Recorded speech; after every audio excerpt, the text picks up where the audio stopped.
Hello, good evening, and welcome to Iron Port here on Metropolitan Television. Iron Port is proudly brought to you by the Ghana Revenue Authority, Goil PLC, Serene Insurance, Ghana Link Network Services, Meridian Port Services, MPS, and indeed Phoenix Insurance. The show is proudly powered by the Ghana Ports and Harbours Authority-GPHA. And our media partner on this journey of a lifetime is the Business and Financial Times, the BNFT. Now, if you want to have a grasp of all the transpired on the show tonight, make a date and grab the Thursday edition of the BNFT, and you'll be able to see all that happened here on the show. Tonight, we are streaming live on our social media pages. On Facebook, we are live at Ghana Ports and Harbours Authority. Ghana Ports and Harbours Authority. Still on Facebook, we are live at Port of Tema. And on YouTube, we are live at Iron Port Ghana. Iron Port Ghana. We shall be getting interactive with you, and all you have to do is sit back, relax, and grab your phones, and then send us your messages and comments via our dedicated WhatsApp line, which is 0559-019-177. 059-019-177. We shall, at the appropriate time, get to read them to the rest of the world. When the time is ripe and I pick signals from the production team, we shall activate the phone lines for you to call in and contribute to the discussion. My name is Kennedy Mona. We are going for a quick break. When we return, we'll continue the show. Please stay with us.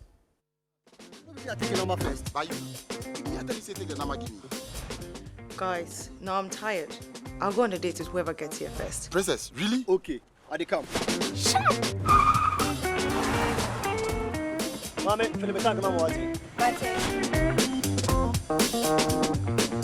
Boss, fill my tank with Super XP Euro 95. Fuel up with Super XP Ron 95 and Diesel XP high performance products from Goil.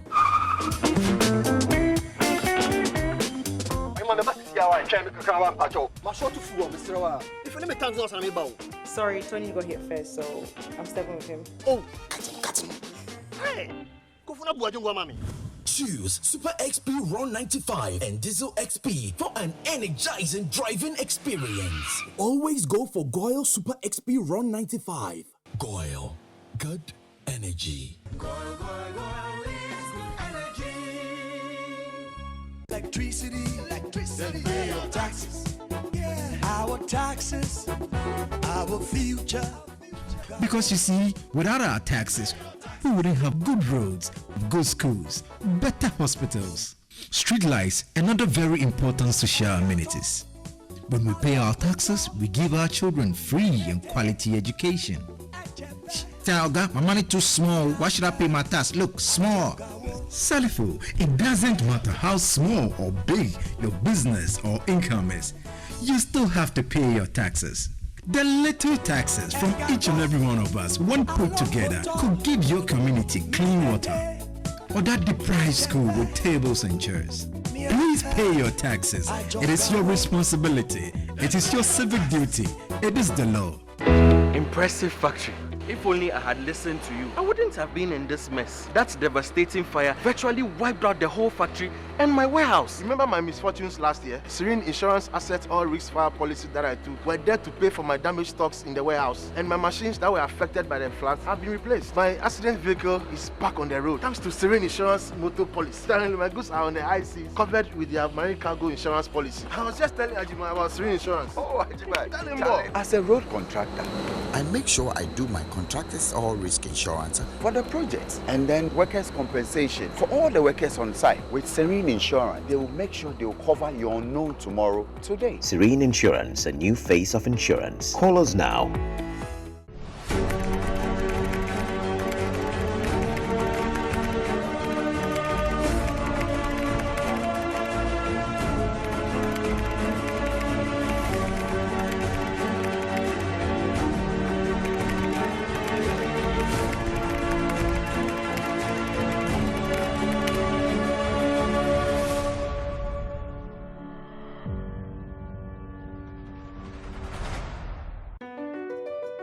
MPS Terminal 3 is Africa's new state-of-the-art container terminal at Tema Port.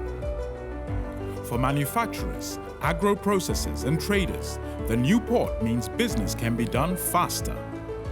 This infrastructure boost will improve Ghana's port handling capacity, connect more trading routes, and oil the engine of growth for the economy, creating greater opportunities across all sectors as Africa's markets merge and become the largest trading bloc globally. MPS, we connect, you thrive. Business and life can be like the sea sometimes. Sometimes serene, sometimes calm, sometimes turbulent, and at times it brings the unexpected. However it is like, trust Phoenix Insurance for your home, car, business, and marine insurance needs. Call 0302 246 319 or 0243 690 492.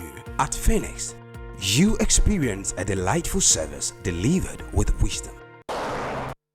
You're welcome back. It's now time for us to take a look at happenings in the port and shipping industry in the course of the week. And indeed, in the course of the week, the Ghana Ports and Harbours Authority had cause to commission 2 state-of-the-art post-Panamax tugboats, and these were named after 2 distinguished former Directors General of the Port Authority, that's the Ghana Ports and Harbours Authority, in the persons of Group Captain Edward Alexander A. Awuvri and Mr. Nestor Persigali.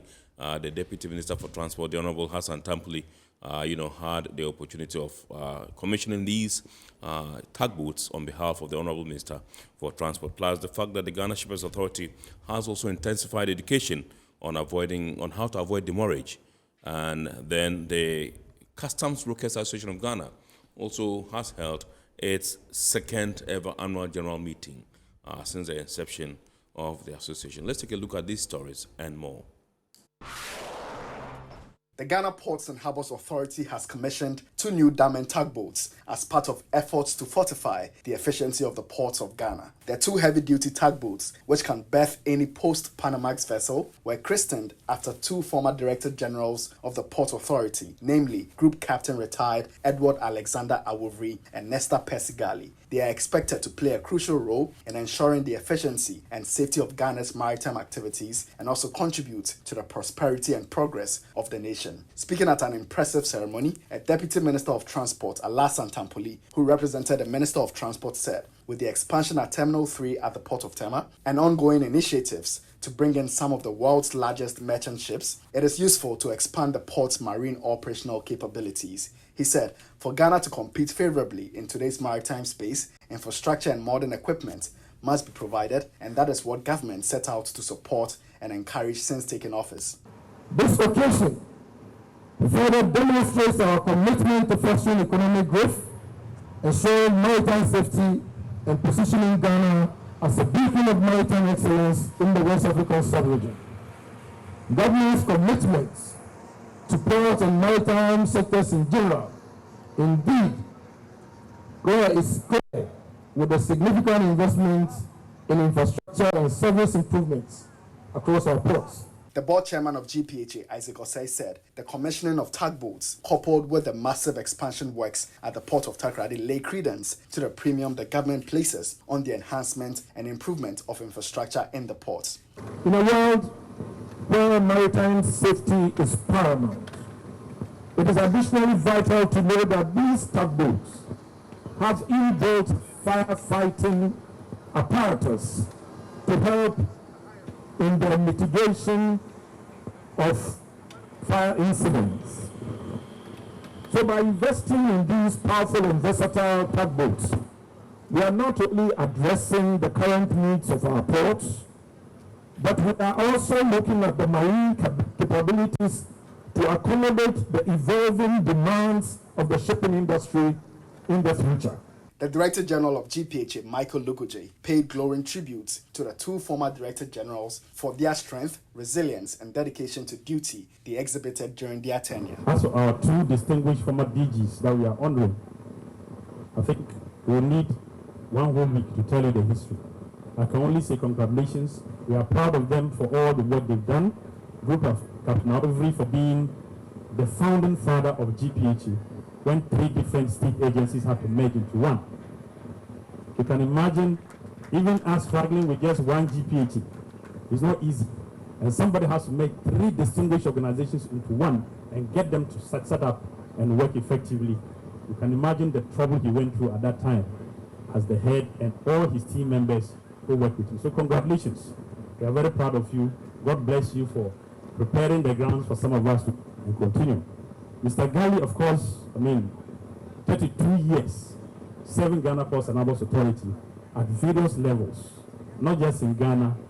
He was the one Ghana chose to go and help Sierra Leone reform their ports. The honorees expressed their gratitude to the Ghana Ports and Harbours Authority for recognizing their contribution to the Port Authority. Please accept my humble thanks for a great honor you bestowed me. It is my prayer that the crew of this tugboat will work as tirelessly as I've worked for Mother Ghana. And remember, the good God will reward you abundantly. I want to thank the board, the management for the honor done me by naming this trust after me. Like I said, I spent 33 years.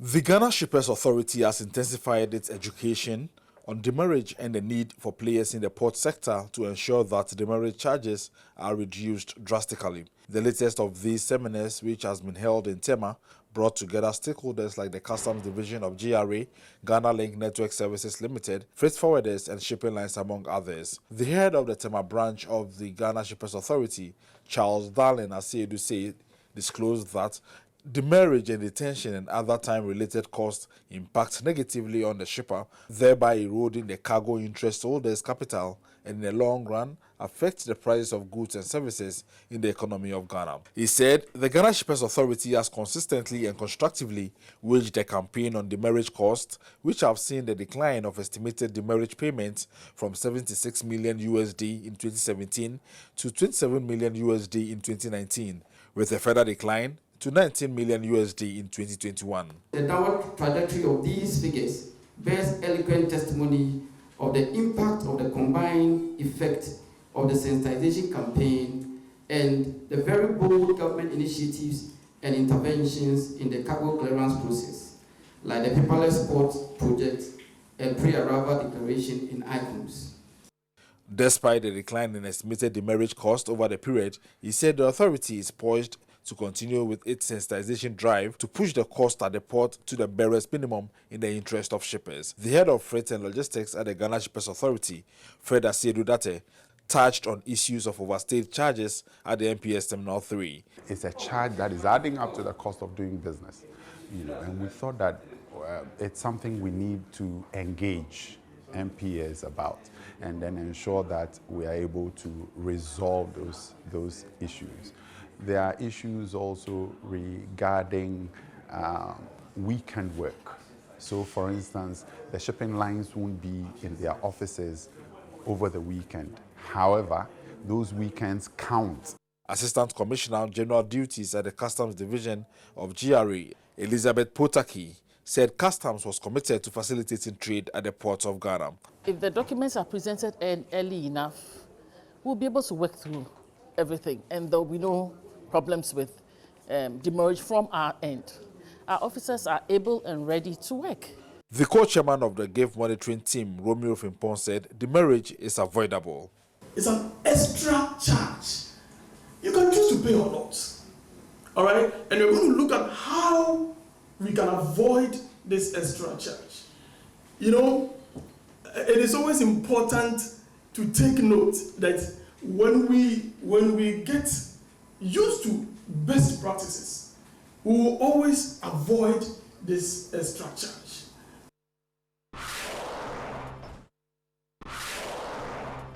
After 5 years, the Customs Brokers Association of Ghana, CUBAG, has held its second ever annual general meeting in light of the association's ongoing evolution. The association's over 3 decades of existence have been fraught with a number of administrative challenges, leading to the formation of the Interim National Executive Committee in 2021 to usher in a new dawn. Since then, the association has been gradually undergoing reforms that will ensure that the professional body stands the test of time. Under the theme Consolidating the Gains of the Transition for Success in an Ever-Changing Industry, this year's AGM brought together CUBAG members and key stakeholders in the Eastern Regional Capital, Koforidua. Chairman of the meeting and Oman Hene of the New Juabin traditional area, Dasebre Kwekubuatan II, encouraged the association to improve upon the gains made since the last AGM.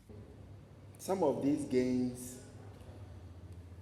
include, but not limited to, the following: going digital from the old ways of doing things or business, ensuring a problem-free import by doing their homework well, avoiding delays and damages to cargo by ensuring custom papers are complete, accurate, and submitted on time. And then finally, representing their clients to the best of their abilities. The acting president of CUBAG, Nana Fredua Jimanoforiata, stated that the association's AGM will be a permanent fixture moving forward. Although we are not exactly proud of our record with regards to some of these things, our compatriots have done so many. They are in their 20-something years and counting. But let us not also lose sight of the fact of our history. We have come a very long way.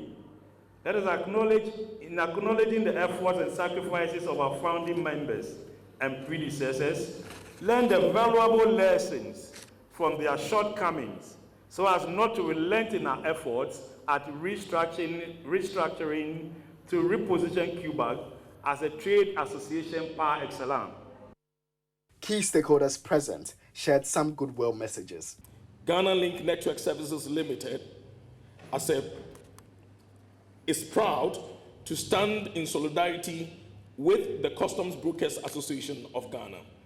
We look forward to the outcomes of this AGM, and we are confident that the discussions and resolutions will further strengthen our partnership and contribute to the overall advancement of our industry. The authority looks forward to enriching our collaboration with the Committee of Freight Forwarder Associations, of which CUBAG is an integral part. We have already proposed the post-clearance audit and placement of marine insurance locally as some of the potential areas of our collaboration in the ensuing year. I am confident that with your dedication, collaboration, and innovation, we can build a more efficient, transparent, and prosperous trading environment for the benefit of all Ghanaians. Let us all look forward to charting the next phase of this journey of transformation together.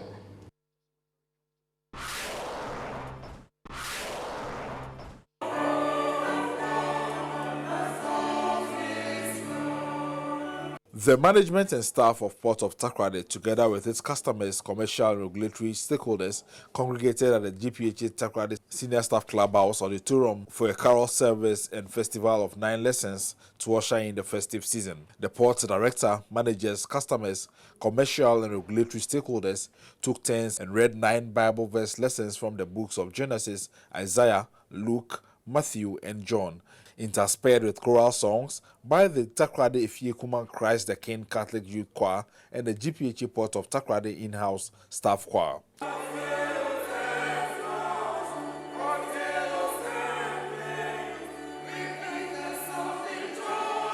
The director of Port of Takoradi, Peter Mobediako, expressed gratitude to the port community for their immense support and commitment to the port business throughout the year. He assured them of the Port of Takoradi's commitment to creating an efficient and business-friendly environment for their business to thrive. We are very much humbled by the mercies of the good Lord Jesus Christ, who keeps us perfect and blesses us with great gifts that makes us share His love together. If we want to look back, starting from January, if we were to see the things that the good Lord has prevented from happening to us, if it was a film that was supposed to be shown to us, we would have been surprised. The Port's Estate and Environment Manager, David Helm, delivered a spiritual call to action Christmas message in the spirit of Christ as the Son of the living God. Let's rise up and let's play the man for our people. Let's play the man for GPHA. Let's play the man for Motherland. Let's play the man for Takoradi Ports.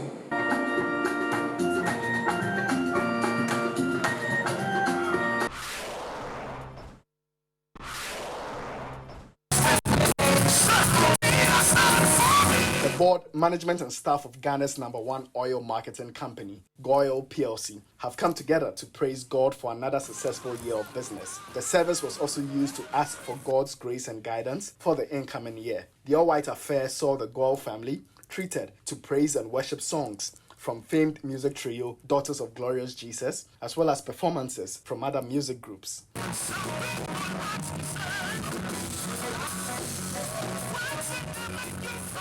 The board chairman of Goil, Reginald Daniel Laye, represented by board member Stephen Tingan, was full of praise to God for maintaining Goil as the market leader. It's been a challenging year, but with Goil on our side, I think Goil continues to be the market leader in the oil marketing companies industry.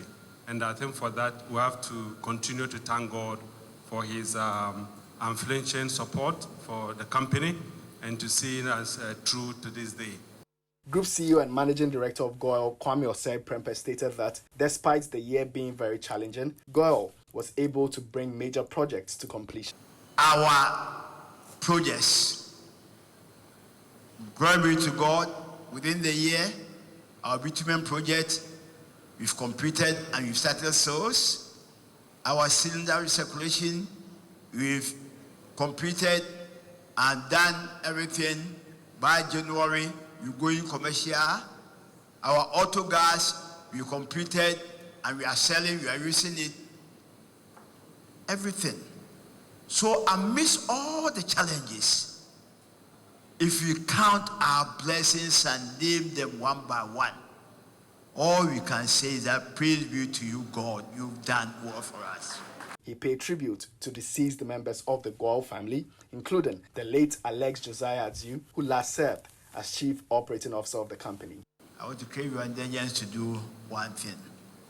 This year, we lost 3 members of the company. Key among them is one of the masterminds behind this fellowship, Reverend Alex Adziu, our Chief Operating Officer, and 2 others, Amegachi and another one. Can we please stand up and observe just a minute silence?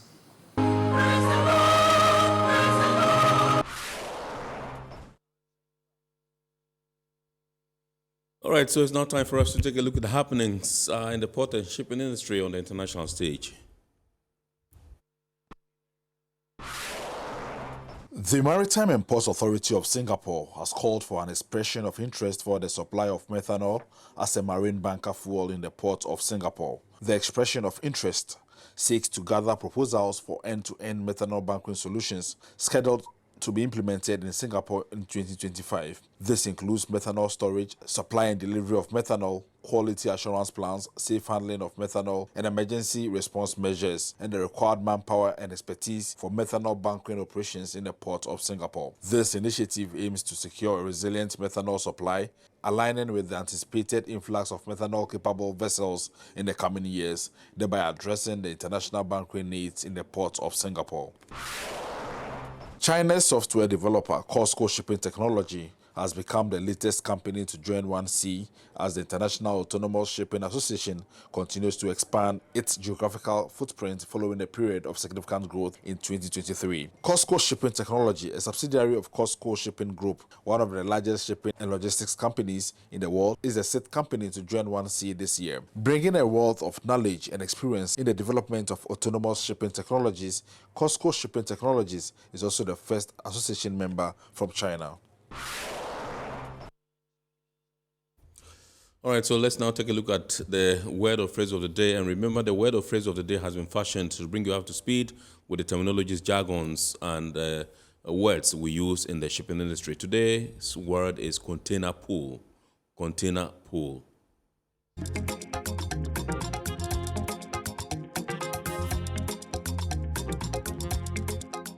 Container pool refers to an agreement between parties that allows the efficient use and supply of containers, a common supply of containers available to the shipper as required.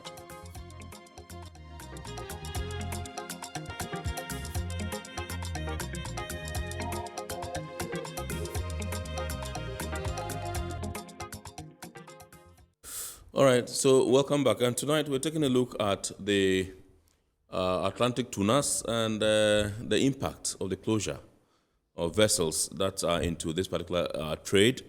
And this is because there is a closure or a ban from the 1st of January through to March thereabouts.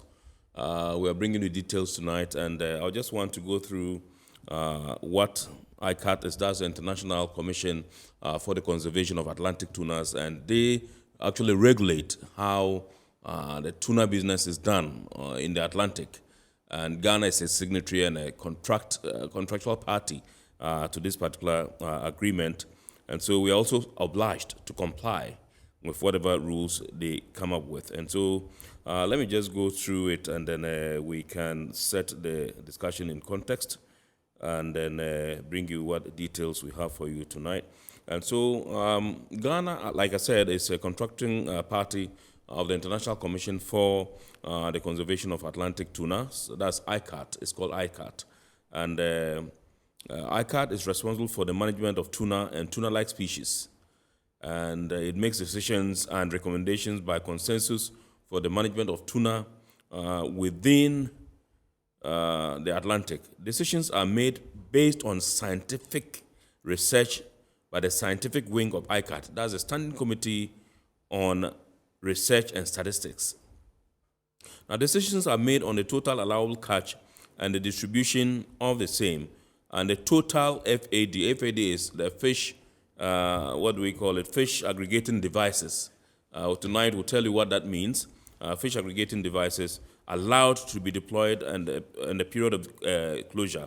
Now, ICAT meets at a general plenary once every year in November to make decisions. And for 2024, the closure is from the 1st of January through to the 13th of March 2024. And so tonight, that's what we're looking at, what the impact would be, for fish consumption in our country, and what it will be for the business as well.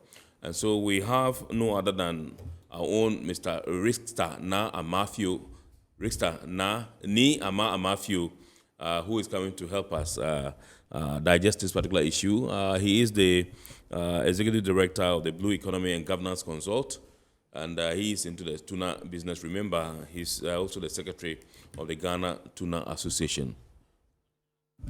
So if you can switch on your microphone, sir, and let me say good evening and welcome to Iron Port once again. Good evening, bro. The year is getting to a close, and we couldn't have gotten a much, better guest than you to come and help us as we gear towards wrapping up. That's a big flatter. Anyway, I'm humbled.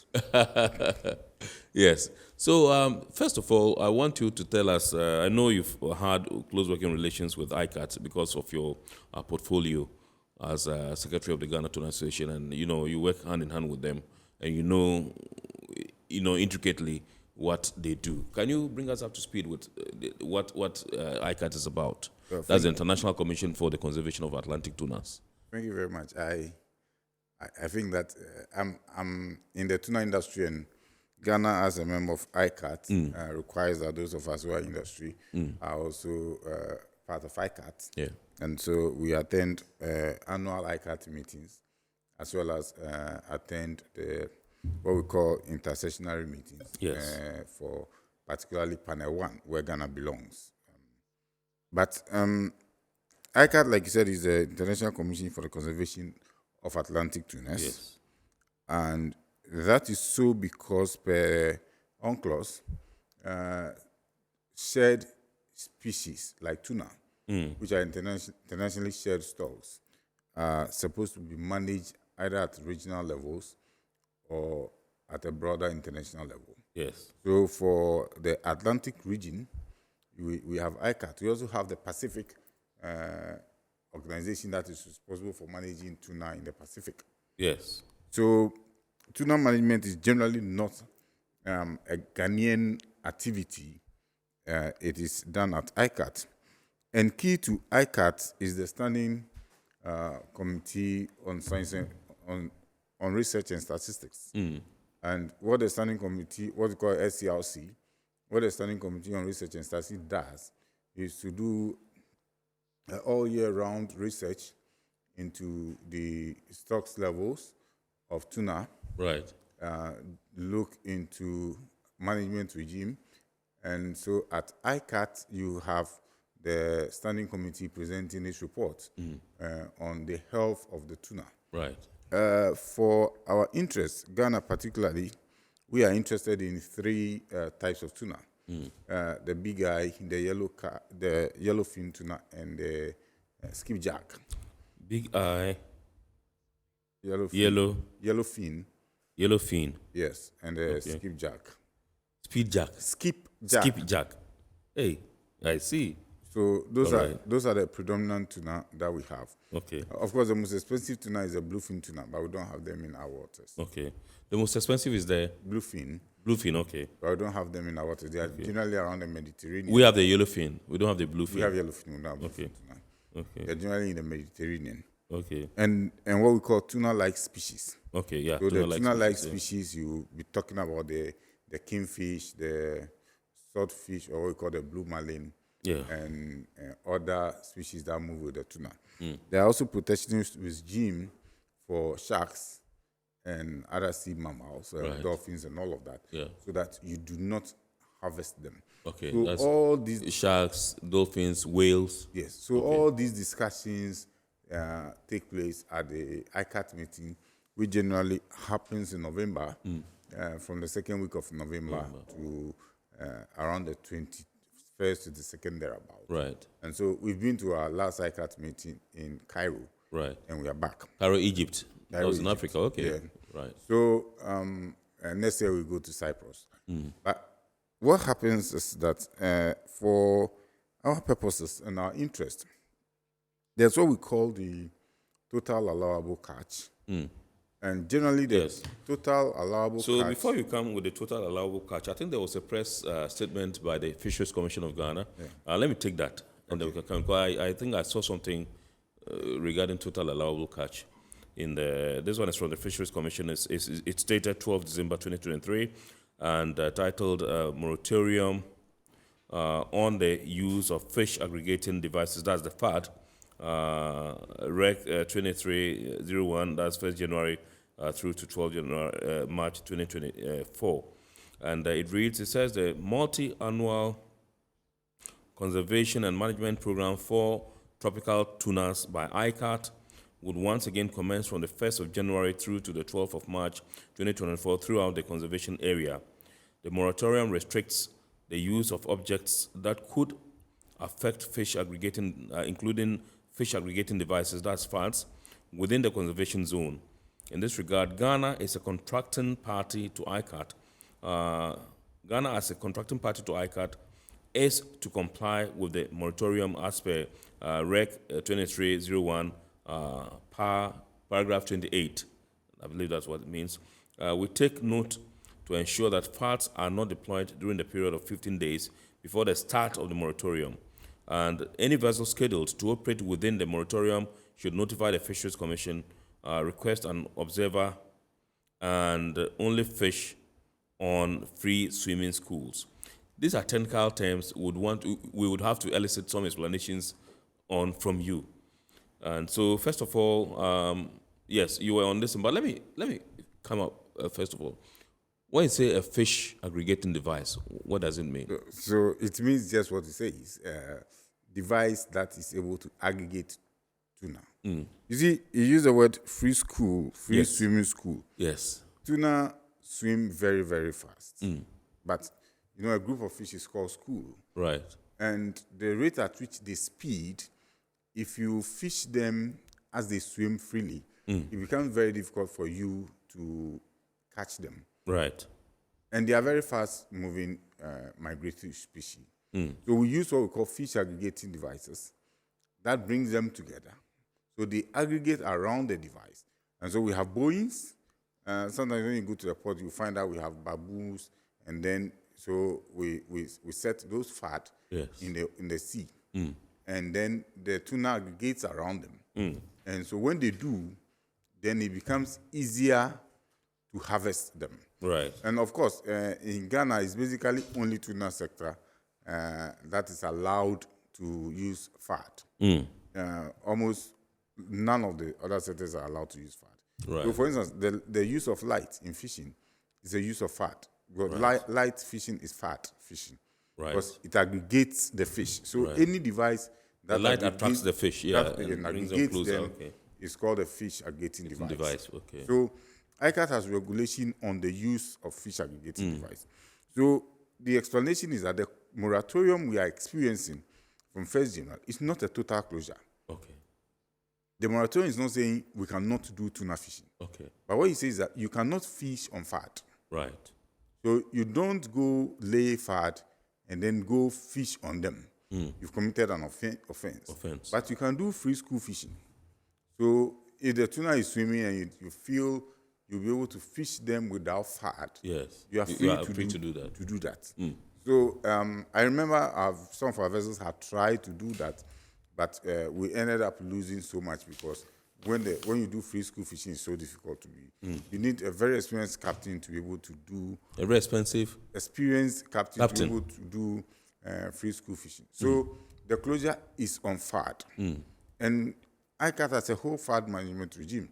For instance, we are moving away from non-biodegradable materials in constructing the fat to totally biodegradable material for fat construction as means of conserving the marine environment and ensuring that you do not leave. And it's not just biodegradable, but non-entangling biodegradable. Right. Because when you have an entangling material, it does what we call ghost fishing. Yeah.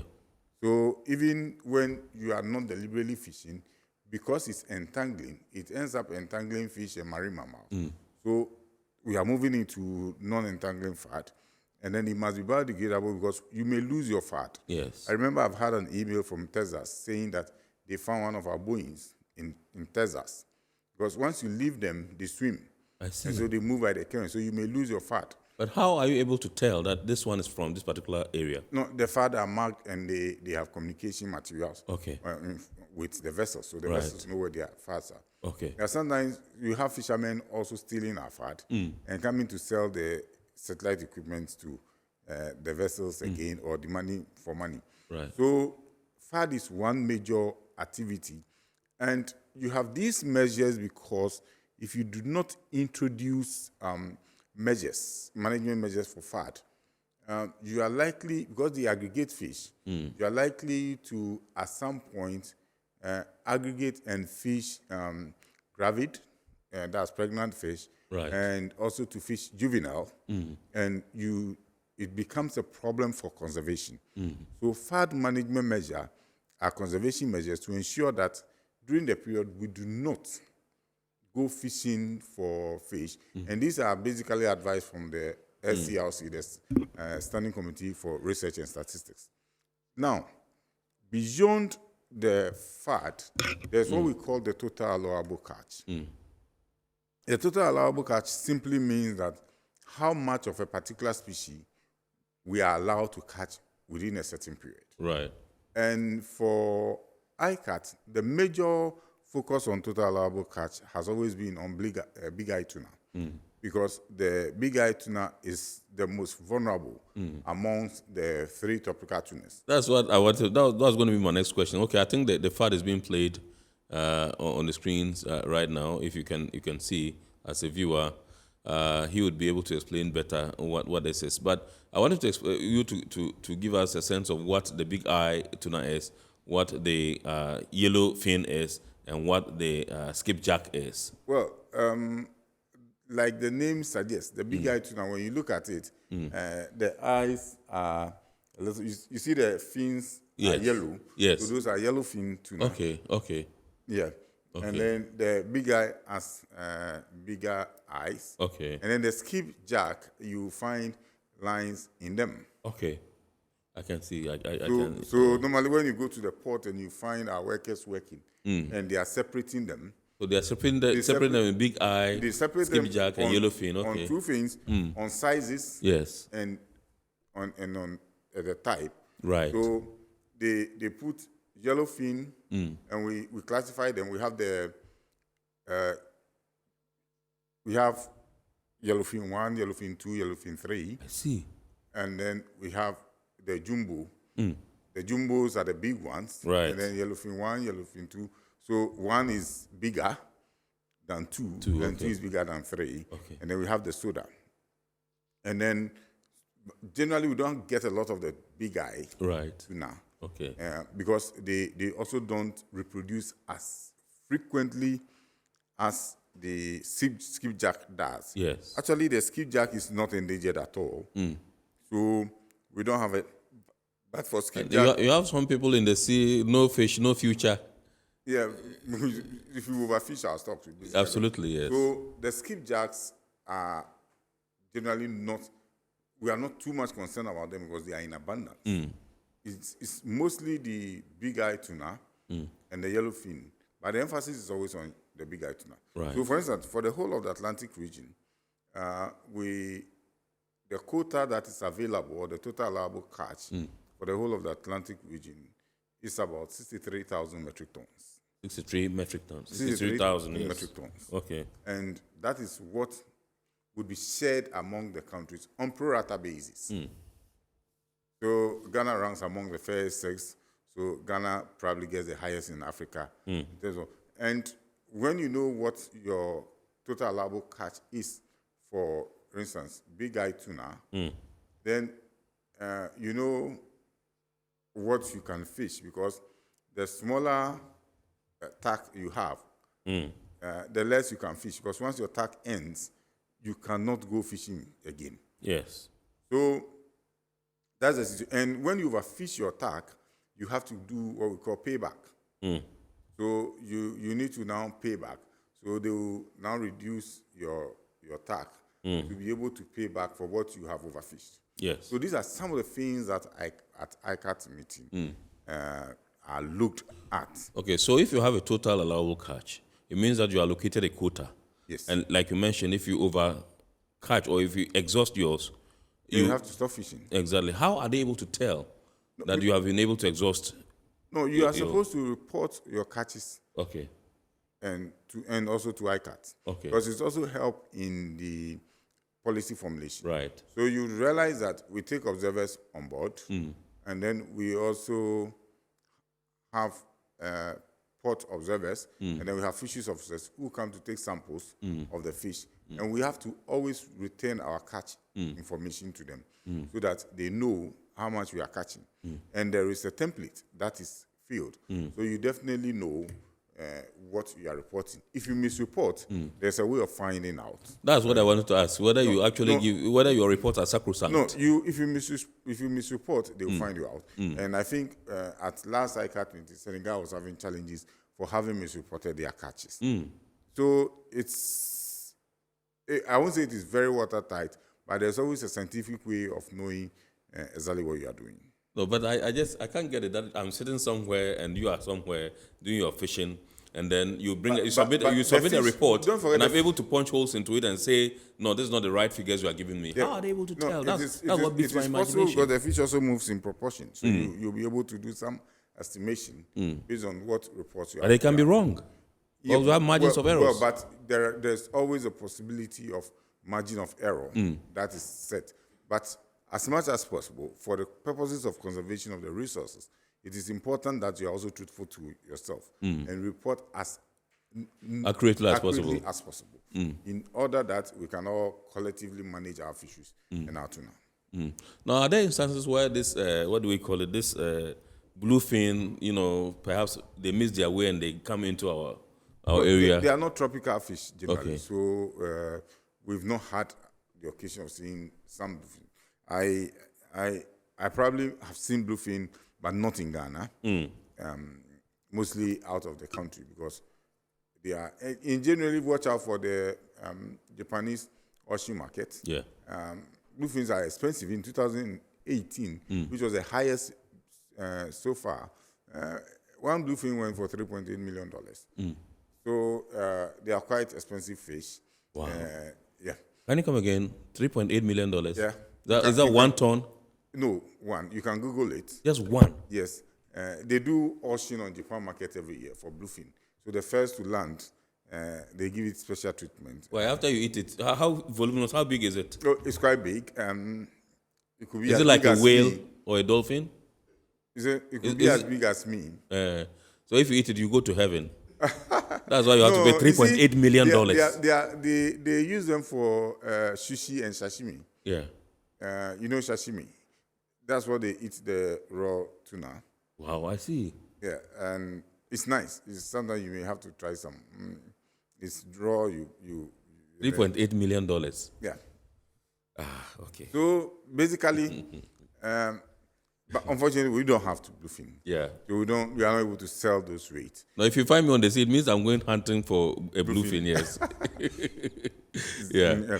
All right. So let's come to Ghana, and I just want you to tell us what your impression about our performances as far as the tuna sector is concerned. What's our assessment of our performance so far? You mentioned in your submission that when it comes to the quota, when it comes to how much we're able to get, Ghana in Africa perhaps is the leading market for it, and so we perhaps may take a bigger chunk. Well, tell us what our performance is. Internationally, like I said, Ghana is highly regarded in terms of our stocks. We have on ICAT register we have 37 vessels. 17 of them. We have 37 vessels. Yes, on ICAT register. Okay. 17 of them are pest seine vessels. And when we say pest seine vessels, they use net for fishing. So like the one that was shown, yes, they use net. And then we have 20 pole and line vessels. Pole and line, like the name implies, they use hook and line for fishing. Interestingly, of the 20 pole and line vessels, only 5 are currently active and working. Okay. And the 15, what's happened to them? Well, you need to be able to break even. Okay. The cost of fishing operation is going very high by day. And you see, for pole and line, they employ more crew, so their wage bill is higher, but they are smaller vessels compared to the personers. Okay. And the issue of bait, they use what we call live bait. So they catch anchovy, guitar school boys, right, and then they keep them live. And then when they find the tuna, or they throw them at the tuna, so while the tuna eats, they pick them. Okay. With their hook. So they use them as baits. Yes. For the tuna. The tuna. Now it's difficult to harvest the bait, particularly when we have a law completely outlawing use of light. Right. Because use of light, which is an aggregating device, helps aggregate the anchovies more quickly. But now the situation is such that when a vessel goes to bait ground, where it goes to harvest bait, normally bait grounds are around Kita area. Right. It may take a week or two to be able to get enough bait to come and fish for a week or two. Right. Now, because the bait are not the target and they are of no commercial value directly to the vessel, yes, spending more time at bait ground means that you are losing money because you are burning oil and you are not getting your target. Yes. Then you come and then you fish, you may not even get much. Your bait may be finished. Then, because remember, once you throw the bait into the water, you're not getting it back. The fish may eat it or it may swim away. And then you come back to bait ground to get bait to go back. Yeah. So most of them are running at a loss. At some point, we have what we call collaboration. So if the bait vessels find fish around their fat, they can invite the personers that will ring them, and then they will share. Okay. But the process of sharing means that the personer will use a metal chute and then transfer what belongs to the bait boat into the bait boat. Right. But that is transshipment per our law. Okay. And our law does not permit transshipment unless it's done under authorized supervision. Absolutely, sure, yes. Now, so the EU would not accept fish that were harvested through collaboration, because it offends the law. And so they stopped. And once they stopped, with the cost of fuel going up, taxes and all of that going up, it means that they have to go out of business. And so most of the bait boat companies that do not have personnel to complement their are out of business. Yes. Even the companies that have personnel are thinking about dropping all their bait boats. So it may get to a point, if we don't salvage the situation, we won't have any bait boat at all. Right.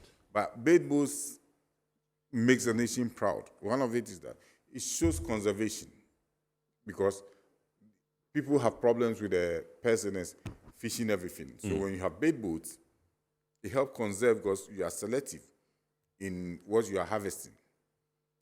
Unfortunately, we are losing that. It has premium price. So if a ton of person fish is going for 20,000, you may have bait boat going for 28 or 30,000. Right. Because it shows conservation. You know, things that are tagged eco are treated with some. But unfortunately, like I said, we are losing our bait boat. The other factor is that you need experienced captain to do bait boats. But we are losing all the captains, and the captains are Koreans generally. And we are losing them because we are also not able to pay them premium international price. And so you can't get captains to come and work and be paid peanuts because they are not catching enough. Right. And the last one is vessels to replace old vessels. Because, you see, when you want to replace a vessel, you replace them one on one. So if the vessel is 20 GRT, what we call GRT is gross registered tonnage, it means that you replace it with a 20 GRT vessel. Right. Or less. So the market for even used bait boat tuna is Japan and I think also Taiwan, Chinese Taipei. Unfortunately, we are not getting. Right. And even if you get, the cost is so high to be able to buy. So that is a key situation that we find ourselves. So you realize at some point, tuna used to be a leading non-traditional export for Ghana. Currently, tuna is dropping.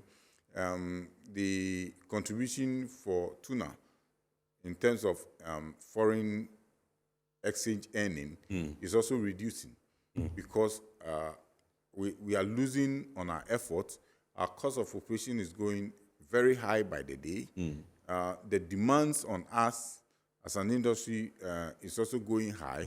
There's a lot of scrutiny on what we do as an industry. And so you need to tick all the boxes, right? There are new standards in terms of safety and security at sea. We have challenges when it comes to issues of piracy. Because tuna normally migrates more to the east, and so we fish generally from Qatar to Benin. So because you also have a lot of anchovies around those areas, which basically constitute the basic food for the tuna. Now, we are unable to fish around those areas because the Korean government had declared those areas high-risk areas because of activities of armed robbery at seas and hijacking and all of that. Now, we can't go to Benin because we can go to Qatar because we now bought armed guards from the Navy. Right. But we can't go to Benin because the armed guard cannot go into other people's territorial waters, even when we have license to fish. Right. So it becomes a problem. You just fish around Ghanaian waters or you go into high seas to go and fish.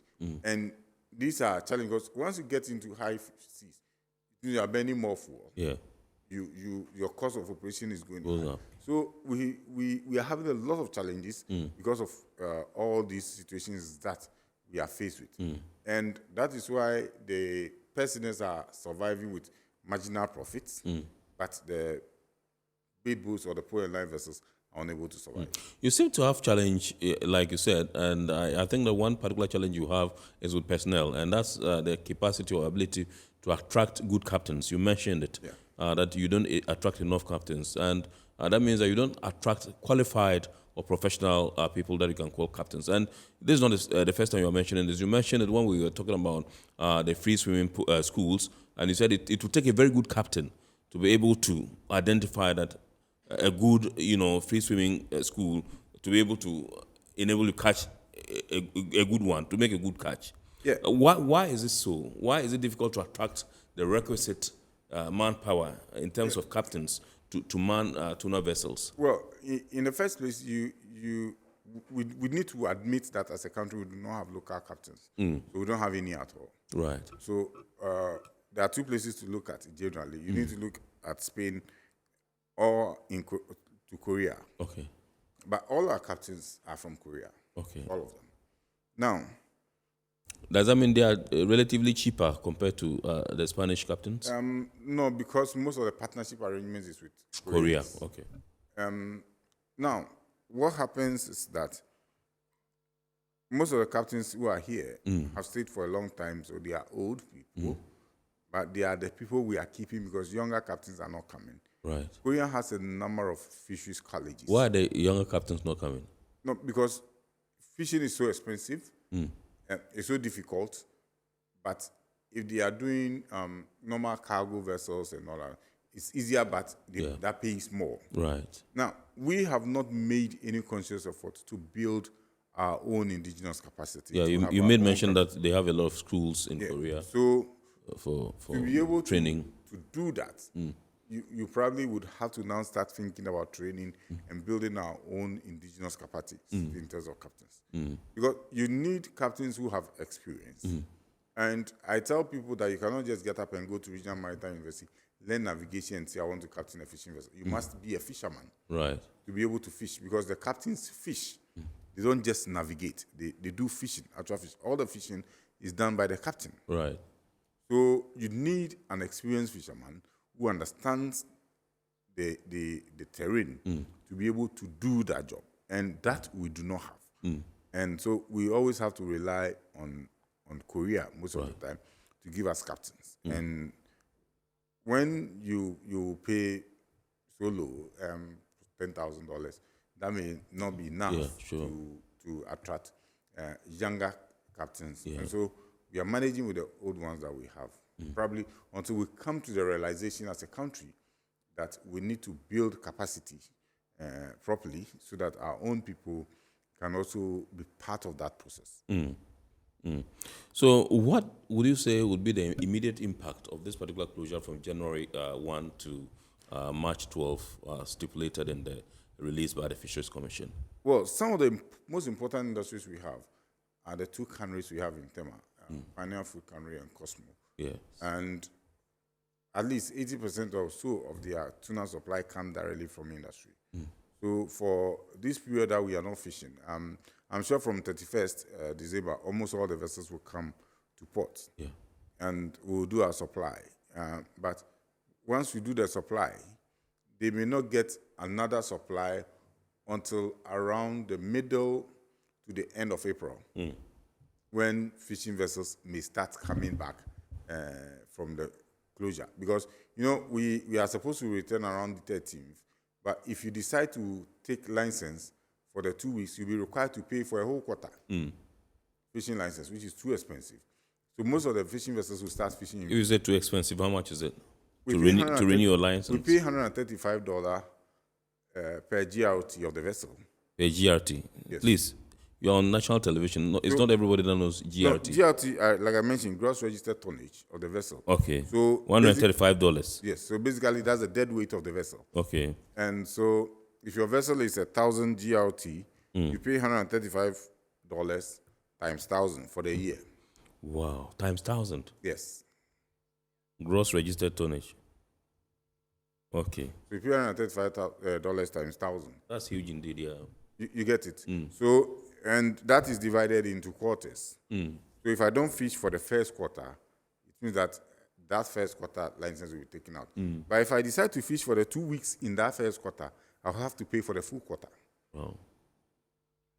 Even though I have not fished from January to probably I start fishing from 13th March. Yes. And when I start going from 13th March, most of the vessels are not going to fish. They are only going to set their fat. So we pay for license only to go and set fat. And that is just on the high side. Yeah. The other issue has to do with the market women, because the local markets for the tuna industry are generally run by the women. Yeah.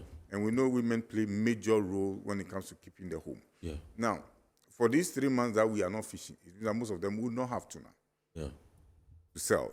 And they'll be out of business for this while.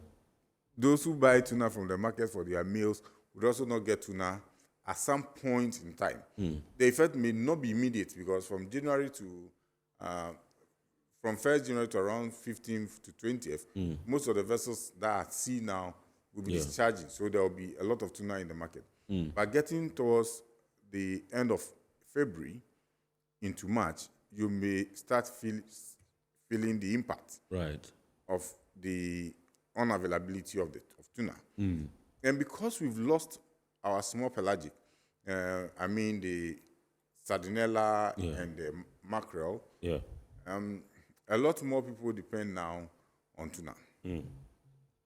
So if you are not getting, then what it means that all of us now will tend to the coastals to depend on imported fish. Yes. And so basically that is one of the impact. Now, so for 3 months, the market sector is not operating. But we continue to pay our staff. Yes. Because our crew and office staff are permanent staff that we pay throughout the year. So whether there is closure or no closure, we will have to continue to give them their basic salaries. Yes. And also pay for their social security and their taxes and all that. So the companies will have to deal with that. Whether we are fishing or not, we still have to deal with it, and it's a cost. Now, when we park our vessels at anchorage, when we are not fishing, we have to park our vessels at anchorage. Apart from those that may go for, of course, it's an opportunity to go for dry docking and do maintenance and repairs. But those that are not going for dry docking or doing maintenance and repairs would have to park what we call lay the vessel up. The word is not park; it's actually lay up our vessels at the anchorage, and that comes with costs. Because you need to run your auxiliary engines in order to keep the vessel floating and to be pumping water out of the vessel. You need to keep security on the vessels because you can't just lay them up at the anchorage without security. Yes. You need to keep security in the vessel and pay the security so that they will monitor and watch all your fins in the vessel. So even though the vessels are laid up for 3 months and we are not fishing. But they're still running because you accrue debts because you pay them. All right. Okay, so this is our report here on Metropolitan Television, and tonight we are taking a look at the impact of the closure of the Atlantic, for tuna vessels. And he says it's not a complete ban. You can go there, but the emphasis is on fish aggregating devices, which you cannot use. But, free, as it were, swimming schools, you are at liberty if you can afford to do that. And that's what we're discussing tonight with Mr. Richter Ni Ama-Mafio, who is the Executive Director of the Blue Economy and Governance Consult, and also the Secretary of the Tuna Association here in our country, Ghana. And remember, this whole thing has come about as a result of Ghana's connection with the International Commission for the Conservation of Atlantic Tunas. We are going for a quick break. When we return, we'll continue the discussion. Please stay with us.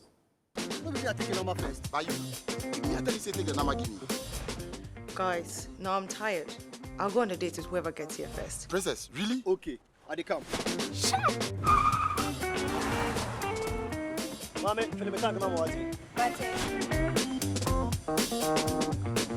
Boss, fill my tank with Super XP Ron 95. Well out with Super XP Ron 95 and Diesel XP high performance products from Goil.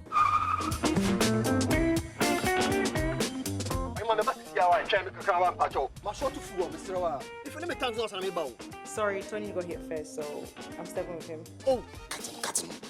Hey, go for a Choose Super XP Ron 95 and Diesel XP for an energizing driving experience. Always go for Goil Super XP Ron 95. Goil, good energy. Goil is good energy. Electricity, then pay your taxes. Yeah. Our taxes, our future. Because you see, without our taxes, we wouldn't have good roads, good schools, better hospitals, street lights, and other very important social amenities. When we pay our taxes, we give our children free and quality education. Talga, my money too small. Why should I pay my tax? Look, small. Salifo, it doesn't matter how small or big your business or income is. You still have to pay your taxes. The little taxes from each and every one of us, when put together, could give your community clean water or that deprived school with tables and chairs. Please pay your taxes. It is your responsibility. It is your civic duty. It is the law. Impressive factory. If only I had listened to you, I wouldn't have been in this mess. That devastating fire virtually wiped out the whole factory and my warehouse. Remember my misfortunes last year? Serene Insurance Asset All Risk Fire policy that I took were there to pay for my damaged stocks in the warehouse. And my machines that were affected by the floods have been replaced. My accident vehicle is back on the road thanks to Serene Insurance Motor Policy. Currently, my goods are on the high seas, covered with their marine cargo insurance policy. I was just telling Ajima about Serene Insurance. Oh, Ajima, tell him more. As a road contractor, I make sure I do my contractors all risk insurance for the projects and then workers' compensation for all the workers on site. With Serene Insurance, they will make sure they will cover your unknown tomorrow today. Serene Insurance, a new face of insurance. Call us now.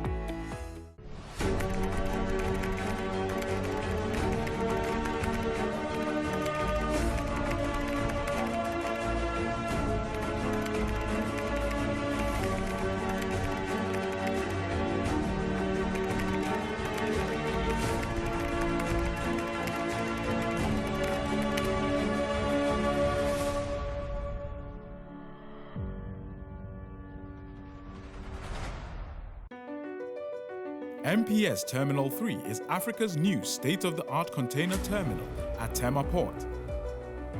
For manufacturers, agro-processors and traders, the new port means business can be done faster. This infrastructure boost will improve Ghana's port handling capacity, connect more trading routes, and oil the engine of growth for the economy, creating greater opportunities across all sectors as Africa's markets merge and become the largest trading bloc globally. MPS, we connect, you thrive. Business and life can be like the sea sometimes. Sometimes serene, sometimes calm, sometimes turbulent, and at times it brings the unexpected. However it is like, trust Phoenix Insurance for your home, car, business, and marine insurance needs. Call 0302 246 319 or 0243 690 492. At Phoenix, you experience a delightful service delivered with wisdom. All right, so welcome back. This is Iron Port, and we are tonight discussing the closure of the tuna vessels from fishing in the Atlantic following release by ICA, that's the International Commission for the Conservation of Atlantic Tunas, that we have to wait because we do not have to use fish aggregating devices, FADs, within 1st January through to the 13th of March, so that we can allow them some space, perhaps to get some more, stocks. But it's not a complete ban, as we are told by Mr. Amama. He says you can go in there if you have the expertise to be able to go with the free what we call swimming school. That's if you have that expertise, you can go in and then you can continue fishing, but not to use any fish aggregating device. And that's what we're discussing tonight. We're taking a look at the impact on the local tuna industry, and there are so many interesting revelations he's given to us tonight.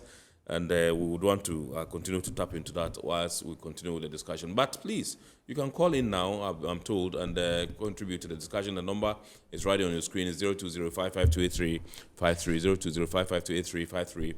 We shall be going into the inbox and to come up with your messages that you've sent. I've seen some of them here.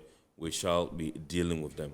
So let's continue with the discussion. Mr. Rixta Niamamafio, who is the Executive Director of the Blue Economy and Governance Consult, and also the Secretary of the Ghana Tuna Association, would want to find out from you how those in the tuna industry are supposed to adopt to this particular directive, how they will be perhaps able to fit in whilst this fallow period has been announced.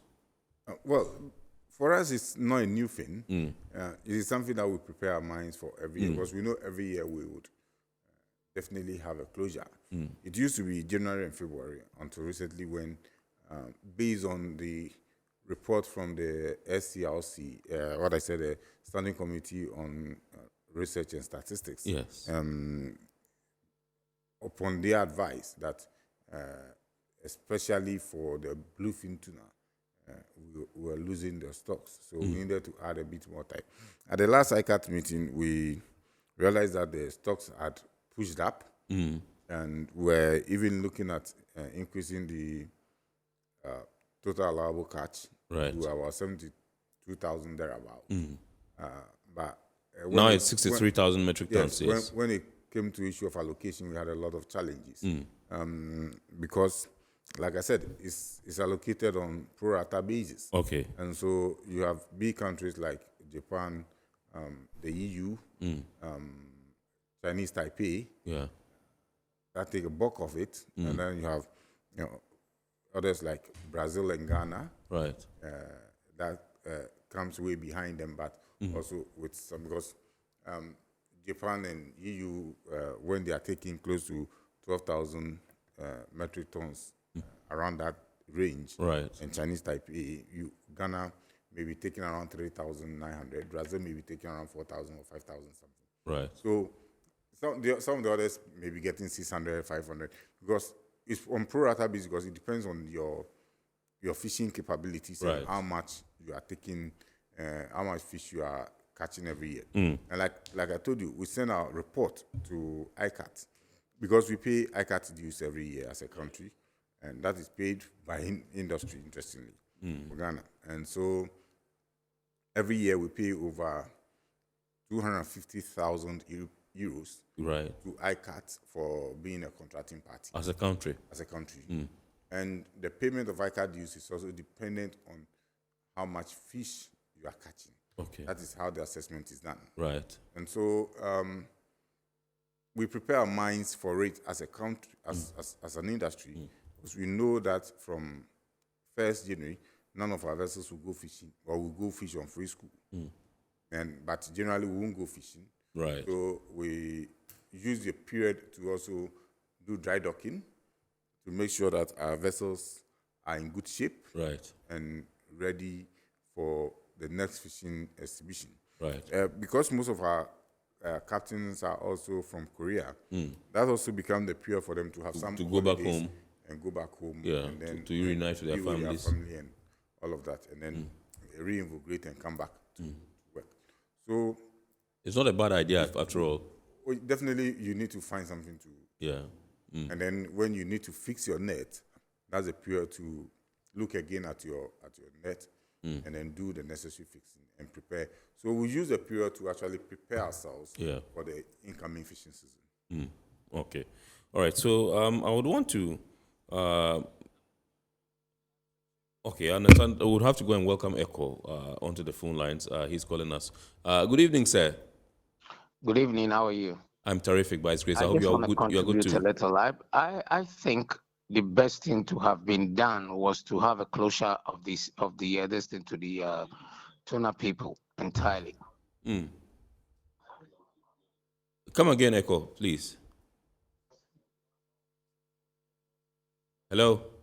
Yes, entire closure. I mean, of the seas for the tuna vessels completely, because these Chinese and the Japanese vessels really ransack our seas, and I think something needs to be done urgently. Okay, all right. Thank you very much indeed, Echo. He's calling us from East Legon. He says he is advocating for a complete closure because foreign vessels is what he's worried about. There's a bit of misunderstanding of the issues here. FAD closure is not a Ghanaian thing. It's an international thing. Yeah. So countries that are within the Atlantic, so the whole of Europe, our part of Africa, the Gulf of Guinea area, all the way to South Africa, and then some part of Asia that have relation, and then America and Canada that have relationship, and also South America that has relationship with the Atlantic. You know, the Atlantic is the biggest ocean. Absolutely. That has relationship with the Atlantic. All go through the same FAD closure. So it is not about Chinese or Koreans is not a Ghanaian thing. Yeah. It's an international thing. Right. Decisions are taken with all these international players. Mm. Now, one thing we need to know also is that in Ghana, tuna vessels foreigners are allowed 50% participation in tuna vessels. Mm. Why do we do that? Because the stocks are not Ghanaian stocks. Yes. They are internationally shared stocks. Mm. So our vessels go out of the EEZ into high seas to go and fish from the international or international waters, which do not belong to any particular country. Right, okay. So issues of tuna closure are not specific to Ghana. Or Koreans or Chinese. It's an international thing. It's an international thing. All right. Okay, so let's go on to the phone lines and welcome Kofi Osu, who is calling us from Sakumono. Good evening, sir. Hello, good evening, sir. Mr. Kofi Osu, good evening, sir. Hello, can you speak up, please? Good evening. Absolutely, now we can hear you, yes. Please, flow. Good evening. Good evening, sir. I would like to know. Good evening. Good evening, sir. How are you? Can you lower the volume on your TV set, please? Good evening. Yes, good evening. We can hear you. And how are you? I want to know what it takes to set up.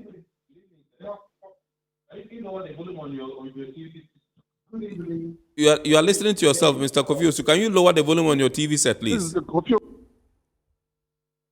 Can you lower the volume on your TV set?